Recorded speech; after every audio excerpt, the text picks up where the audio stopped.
नमस्कार दोस्तों, आज फिर मैं आप लोगों के बीच में उपस्थित हुआ हूं और आज का मेरा विषय वस्तु है इतिहास विषय वस्तु। और इस इतिहास विषय वस्तु के अंतर्गत भारतीय इतिहास के एक बहुत ही महत्वपूर्ण कालखंड के बारे में जो बेहद ही रोचक है, उस रोचकता को प्रदर्शित करने के लिए आप लोगों के बीच में उपस्थित हुआ हूं। दोस्तों, इतिहास क्या है? ऐसे कई हमारे जो स्टूडेंट्स हैं वो हमसे प्रश्न करते हैं, तो मैं सिर्फ एक लाइन में मैं बताना चाहता हूं, अतीत की घटनाओं का संकलन ही इतिहास है। इतिहास कब से प्रारंभ होता है? इतिहास तब से प्रारंभ होता है जब से मानव की गतिविधियां इस धरती पर प्रारंभ होती है, क्योंकि इतिहास का केंद्र बिंदु मानव ही है। मानव के अतीत का संकलन उनके सामाजिक, आर्थिक, राजनीतिक, स्थापत्य कला, विज्ञान, प्रौद्योगिकी, इन तमाम चीजों का जो मानव के विकास की गाथा को स्पष्ट करता हो, उनका अध्ययन करना ही हमारा इतिहास है। वैश्विक स्तर पर इतिहास की शुरुआत 20 से 25 लाख वर्ष पूर्व प्रारंभ होती है। अफ्रीका के केन्या के आसपास और इथियोपिया के आसपास से सबसे प्राचीनतम मानव की गतिविधियों का प्रमाण हमें मिलता है। लेकिन भारतीय उपमहाद्वीप में मानव के सबसे प्राचीनतम गतिविधियों का प्रमाण महाराष्ट्र के बोरी नामक स्थान से मिलता है, जिसका कालखंड 14 लाख वर्ष पूर्व माना गया है। लेकिन इस 14 लाख वर्ष पूर्व को अपवाद मान ले तो हमारा भारतीय उपमहाद्वीप में इतिहास की शुरुआत 5 लाख वर्ष पूर्व से प्रारंभ होता है। 5 लाख वर्ष पूर्व से लेकर के आज तक जो हम इतिहास का अध्ययन करते हैं, वह भारतीय इतिहास के नाम से जाना जाता है। इस भारतीय इतिहास की अपनी अपनी हर युग में विशेषताएं रही। विस्तृत तौर पर और वृहद तौर पर भारतीय इतिहास को पुनः 3 उपखंडों में बांट करके अध्ययन किया जाता है। प्राचीन भारत का इतिहास, मध्यकालीन भारतीय इतिहास और आधुनिक भारत का इतिहास। इन तीनों कालखंडों की अपनी अपनी विशेषता है। इन विशेषताओं पर अभी हम नहीं जाएंगे। आज मध्यकालीन भारतीय इतिहास के अंतर्गत पूर्व मध्यकाल के इतिहास का विषय वस्तु आज हमारी टॉपिक है, जिसका कालखंड 800 से 1200 ईस्वी के बीच में रखा गया है।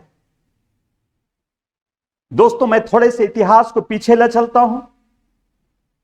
550 ईस्वी आते आते जो महान गुप्त काल का दौर रहा, जिसे इतिहास में स्वर्ण युग की उपमा दी जाती है, उस महान गुप्त वंश का अंत हो गया। गुप्तों के पतन के बाद उत्तर भारत में छोटे छोटे क्षेत्रीय राजवंशों का उद्भव हुआ, जिसे उत्तर गुप्त काल के नाम से जाना जाता है।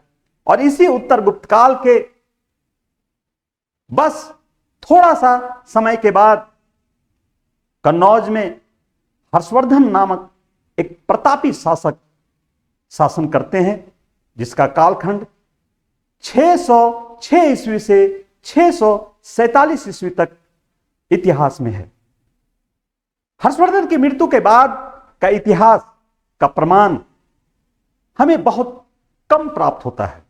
लेकिन 730 ईस्वी के आसपास हमारे कन्नौज में, जो हर्षवर्धन के काल में एक महत्वपूर्ण राजनीतिक केंद्र के तौर पर उभर चुका था, वहां पर यशोवर्मन नामक एक प्रतापी शासक शासन कर रहा था। हर्षवर्धन की मृत्यु के उपरांत तथा यशोवर्धन के भी मृत्यु के उपरांत समय बीत गया। उसके उपरांत बहुत स्पष्ट इतिहास हमें प्राप्त नहीं होता है। लेकिन कन्नौज में 8वीं सदी से 9वीं सदी के मध्य में कन्नौज पर हमें 3 कमजोर अयुद्ध शासकों के शासन का प्रमाण मिलता है। वक्राजुद्ध, इंद्राजुद्ध और चक्राजुद्ध। ये कन्नौज से शासन कर रहे होते हैं, लेकिन ये कमजोर है। और इसी के समकालीन उत्तर भारत में 3 महत्वपूर्ण शासक अपनी वीरता और उद्यमता के कारण अपने राज्य का विस्तार करना चाहते हैं और उनका फोकस होता है कन्नौज पर अधिपत्य कायम करना, क्योंकि कन्नौज अपनी सामरिक और आर्थिक उन्नति के लिए वह जो है कि एक महत्वपूर्ण केंद्र बिंदु या अपने आकर्षण का सेंटर बन चुका होता है। और इस समय बंगाल में हमारे पालों का शासन जो है कि वह चल रहा होता है।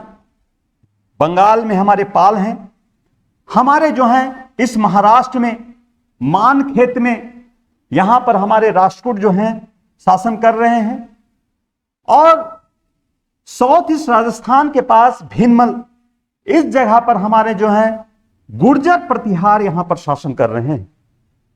ये तीनों अपने आप में बहुत ही बेजोड़ हैं, महान हैं, वीर हैं, और ये तीनों की अभिलाषा है कि हम कन्नौज पर जाकर के अपने शासन को अधिपत्य कायम करें और वहां से हम पूरे भारत पर नियंत्रण स्थापित करें। जब एक शासक आगे बढ़ता है, जब पल्लव आगे बढ़ता है, तो उसे पीछे करने के लिए गुर्जर प्रतिहार आगे आता है, और जब गुर्जर प्रतिहार आगे बढ़ता है तो राष्ट्रकूट उसे पीछे करने के लिए सामने आता है।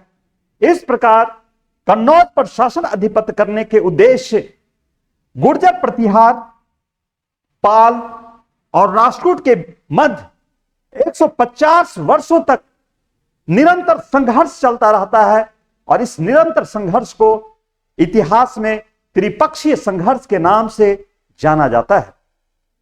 तो त्रिपक्षीय संघर्ष किनके किनके बीच में है? तो त्रिपक्षीय संघर्ष पाल, राष्ट्रकूट और गुर्जर प्रतिहार के बीच में है। ये तीनों के बीच में संघर्ष चलता है, और अंतोगत्वा गुर्जर प्रतिहार शासक नागभट्ट द्वितीय के नेतृत्व में अंतिम विजय गुर्जर प्रतिहार को प्राप्त होती है, और गुर्जर प्रतिहार अपनी सत्ता कन्नौज ले जाता है, और कन्नौज में अपने वंश को स्थापित करके लगभग 200 वर्षों तक वहां से शासन करता है। इस प्रकार गुर्जर प्रतिहार वंश अब कन्नौज पहुंच जाते हैं। तो आइए अब कन्नौज पर गुर्जर प्रतिहार वंश में कौन कौन से महान शासक हुए और उनकी क्या उपलब्धियां रही, उनके बारे में हम क्रम से अध्ययन करेंगे। लेकिन इसके पहले मैं एक बहुत ही संक्षिप्त में बता देना चाहता हूं, 800 से 1200 ईस्वी का जो कालखंड है, वह कालखंड इतिहास में राजपूत कालखंड के नाम से जाना जाता है, क्योंकि उत्तर भारत में जो भी अधिकांश राजे रजवाड़े हुए वे अपने आप को राजपूत कहे, और राजपूत अधिक से अधिक घराने या राजाओं का शासन उत्तर भारत में रहा, इसलिए इस विशेषित कालखंड को राजपूत कालखंड कहते हैं। जैसे जबलपुर के निकट में त्रिपुरी के हमारे कलचुरियों ने शासन किया, बुंदेलखंड में हमारे जो है कि चंदेलों ने शासन किया, हमारा दिल्ली के में हमारे तोमार राजवंशों ने शासन किया, अजमेर के पास में चौहान राजवंशों ने शासन किया, गढ़वाल में गढ़वालों ने शासन किया, पश्चिमोत्तर भारत में हमारा हिंदू शाही वंशों ने शासन किया, हमारे जम्मू कश्मीर में उत्कल, लोहार इत्यादि, करकोट इत्यादि वंशों ने वहां पर शासन किया। और इन तमाम राजवंशों का जो संबंध है वह संबंध राजपूत परिवार से है, इसलिए इस विशेषित कालखंड को राजपूत कालखंड कहते हैं। हम यहां पर एक एक करके इन तमाम राजवंशों के इतिहास के पन्नों को उलटने का प्रयत्न करेंगे, और जो महान शासक होंगे उनके बारे में फोकस करेंगे, उनके दरबार में रहने वाले जो बहुत ही प्रसिद्ध विद्वान रहे, जो उन्होंने कुछ पुस्तकों की रचना की, उन पर हम लोग फोकस करेंगे। परीक्षा के दृष्टिकोण से यह कालखंड हमारे लिए महत्वपूर्ण है। यह बहुत ही संक्रमण का काल है, जहां पर इतिहास के विद्यार्थी या समान अध्ययन करने वाले विद्यार्थियों के लिए यह बहुत ही पेचीदा कालखंड है। उन कालखंड के पहेलियों को मैं एक एक करके आपको सॉर्ट आउट करूंगा और आपको समझने में बहुत ही मदद हासिल होगी। तो चले अब हम कन्नौज के तरफ, जहां पर शासन कर रहा है गुर्जर प्रतिहार राजवंश। गुर्जर प्रतिहार शासक नागभट्ट द्वितीय के अधीन त्रिपक्षीय संघर्ष में गुर्जर प्रतिहारों को सफलता प्राप्त हुई। गुर्जर प्रतिहार कन्नौज में स्थापित होकर के आगामी 200 वर्षों तक बड़े ही दृढ़ता के साथ वहां से उत्तर भारत के अधिकांश भागों में शासन किया। गुर्जर प्रतिहार शासक नागभट्ट द्वितीय का जो कालखंड है, वह कालखंड 805 से लेकर के 833 ईस्वी के बीच में रहा और इसने पाल शासक धर्मपाल को पराजित किया और कन्नौज में अपनी सत्ता को सुदृढ़ किया, अर्थात वहां पर स्थापित हुआ। नागभट्ट द्वितीय के बाद गुर्जर प्रतिहार वंश का जो सबसे महानतम शासक जो हुआ वह था मिहिर भोज, जिसका कालखंड 836 से 885 ईस्वी तक रहा। मिहिर भोज ने दूर दूर तक विजय प्राप्त किया। यह पूर्वी पंजाब के क्षेत्र में, इस क्षेत्र में विजय प्राप्त किया। यह राजस्थान के क्षेत्र में विजय प्राप्त किया। यह यूपी के क्षेत्र में विजय प्राप्त किया। यह मालवा के क्षेत्र में विजय प्राप्त किया। यह ग्वालियर के क्षेत्र में विजय प्राप्त किया। यह सौराष्ट्र के क्षेत्र में विजय प्राप्त किया। यह दूर दूर तक विजय प्राप्त किया। इसलिए नागभट्ट द्वितीय के बाद आने वाले शासकों में सबसे प्रतापी और गुर्जर प्रतिहार वंश में सबसे प्रतापी शासक मिहिर भोज को माना जाता है। मिहिर भोज के ही कालखंड में अरब यात्री सुलेमान भारत आता है और मिहिर भोज को भारत का सबसे शक्तिशाली शासक के तौर पर उसे घोषित करता है, उसे बताता है। मिहिर भोज की उपाधि आदि वराह थी। आदि वराह मिहिर भोज की उपाधि थी। मिहिर भोज के मृत्यु के बाद गुर्जर प्रतिहार वंश थोड़ा सा धीरे धीरे कमजोर होने लगा। मिहिर भोज के बाद कन्नौज पर शासन करने वाला जो शासक हुआ वह आपका महेंद्रपाल हुआ। महेंद्रपाल का कालखंड 885 ईस्वी से 910 ईस्वी तक रहा और यह बंगाल तथा अवध को इसने जीत लिया। यह एक विजेता था और विजेता के साथ साथ शिक्षा और साहित्य का महान संरक्षक भी था।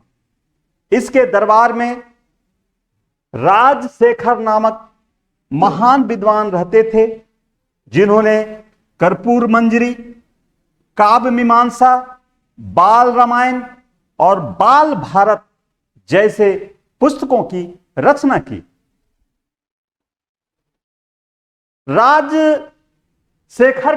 राजशेखर तो महान थे। महेंद्रपाल उसे संरक्षण प्रदान किए थे। महेंद्रपाल भी एक मजबूत शासक के तौर पर जाने जाते हैं, लेकिन महेंद्रपाल के मृत्यु के बाद गुर्जर प्रतिहार वंश धीरे धीरे पतन की ओर बढ़ने लगा और अंतिम गुर्जर प्रतिहार शासक राजपाल कन्नौज पर शासन किया। राजपाल एक कमजोर और डरपोक शासक था। जब 1018 ईस्वी में मोहम्मद गजनवी भारत पर आक्रमण किया और खास करके मथुरा कन्नौज को जब वह लूट रहा था, तो वह भयभीत होकर के वह कन्नौज को छोड़ करके पलायन कर गया और इनके पलायन कर जाने से वहां के बच्चे, वहां की महिलाएं, वहां के जन इत्यादियों को मोहम्मद गजनवी ने बहुत ही बेरहमी के साथ उत्पीड़ित किया। राजपाल के भाग जाने से चंदेल के हमारे जो शासक तत्कालीन समय में थे, हमारे गंड और उसका पुत्र विद्याधर, उसे अच्छा नहीं लगा। गंड तथा विद्याधर प्रतिक्रिया स्वरूप कन्नौज पर आक्रमण किया और राजपाल जैसे कमजोर शासक को पकड़ करके उसकी हत्या कर दी। इस प्रकार हमारा गुर्जर प्रतिहार शासक का हमारा अंत हो गया। इस गुर्जर प्रतिहार शासक के अंत होने पर गुर्जर प्रतिहार शासक के जो क्षेत्र थे, उन क्षेत्रों पर अर्थात उनके कब्र पर 3 क्षेत्रीय राजवंशों का उद्भव हुआ। आपके ग्वालियर के क्षेत्र में कच्छप घात का आपका जो है उद्भव हुआ। आपका अन्हिलवाड़ अर्थात गुजरात के क्षेत्र में चालुक राजवंशों का उद्भव हुआ और मालवा में आपके परमार राजवंशों का उद्भव हुआ। देखिए, जो गुर्जर प्रतिहार है उसे भी परमार कहा जाता है, लेकिन ये भिन्नमल के परमार या गुर्जर प्रतिहार कहलाते हैं। और एक परमार जो गुर्जर प्रतिहार वंश के बाद आता है, जो मालवा में शासन करता है, उसके लिए सिर्फ एक शब्दावली है, परमार राजवंश। तो हमारे गुर्जर प्रतिहार वंश के कब्र पर 3 स्थानीय या क्षेत्रीय सत्ता का उद्भव होता है।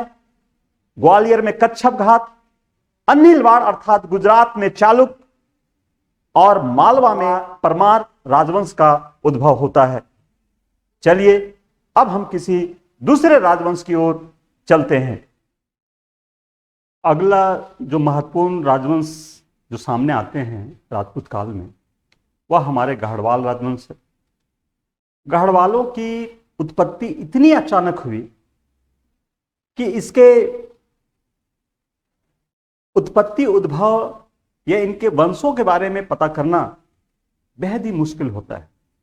लेकिन कुछ लोगों का कहना है, कुछ इतिहासकारों का कहना है कि ये संभवतः राठौरों या राष्ट्रकूटों के वंशज थे। लेकिन जो भी रहा हो, गढ़वाल वंश भी एक लंबे समय तक हमारे इतिहास में दर्ज रहे। गढ़वालों के जो संस्थापक हैं वह चंद्रदेव को माना जाता है, जिनका कालखंड 1080 से 1085 ईस्वी के बीच में रहा। ये चंद्रदेव स्वयं को काशी, वाराणसी, कौशल, कन्नौज के तीर्थ स्थलों के रक्षक के तौर पर अपने आप को इतिहास में प्रस्तुत किया है, जो स्पष्ट करता है कि ये कहीं ना कहीं हिंदू धर्मावलंबी हमारे शासक रहे हैं। अगला शासक हमारे हुए मदन पाल। इनका कालखंड 1104 से 1114 ईस्वी तक रहा, लेकिन इतिहास में बहुत ही स्पष्ट इनकी उपलब्धियों के बारे में जानकारियां नहीं मिलती हैं। अगला शासक हुए हमारे गोविंद चंद्र। मदन पाल के बाद जो अपने पिता मदन पाल के काल में ही काफी सक्रिय, इनकी एक महान उपलब्धि यह है कि मुस्लिम आक्रमणकारी हाजिब तुगदीन के अधीन भेजी गई सेना को इन्होंने पराजित किया। इनके दरबार में युद्ध और शांति का मंत्री लक्ष्मीधर रहते थे और लक्ष्मीधर ने एक विधि की पुस्तक कृतकल्पतरु नामक पुस्तक की इन्होंने रचना की थी। अगला शासक विजय चंद्र हुए। विजय चंद्र ने विग्रहराज विशाल देव, जो एक चौहान शासक थे, उस चौहान शासक के साथ में इन्होंने संघर्ष किया। इसके बाद अंतिम महत्वपूर्ण शासक जयचंद हुए। जो 1170 ईस्वी के आसपास गढ़वाल वंश के शासक बने। जयचंद पूरब के तरफ अपने राज्य का विस्तार किया और उस समय पूरब में बंगाल के सेन वंश के शासक लक्ष्मण सेन का शासन था, उनके साथ इनका संघर्ष हुआ।